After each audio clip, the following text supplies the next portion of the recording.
10 ఏళ్ళు ఎవడు వచ్చినా ఎవడు ఏడ్చినా ఎవడన్నా పోయి బాయిలో దుంకి సచ్చినా ఇందిరమ్మ రాజ్యమే ఉంటుంది, రైతు రాజ్యం ఉంటుంది.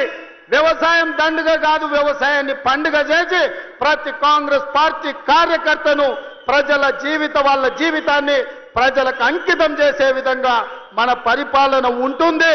తెలంగాణ మోడల్ ఇవాళ ఎస్సీ ఉపకులాల వర్గీకరణ భారతదేశంలోనే అమలు చేసిన ఏకైక రాష్ట్రం తెలంగాణ రాష్ట్రం.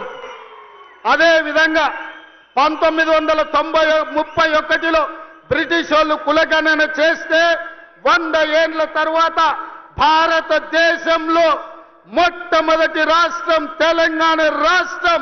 జనగణనలో కుల గణన చేసి దేశానికి ఆదర్శంగా నిలబడి నరేంద్ర మోడీ మెడలు వంచి దేశంలోనే కులగణన చేసే విధంగా ఇవాళ పరిపాలన అందిస్తున్న రాష్ట్రం తెలంగాణ రాష్ట్రం.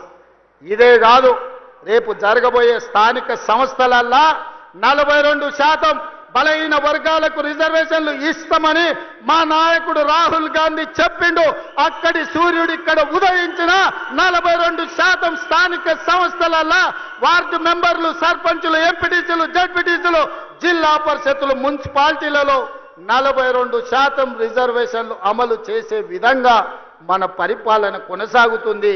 పాలితులుగా ఉన్న వాళ్ళని పాలకులుగా చేసే వాళ్ళను ఇవాళ మనము చేస్తాము.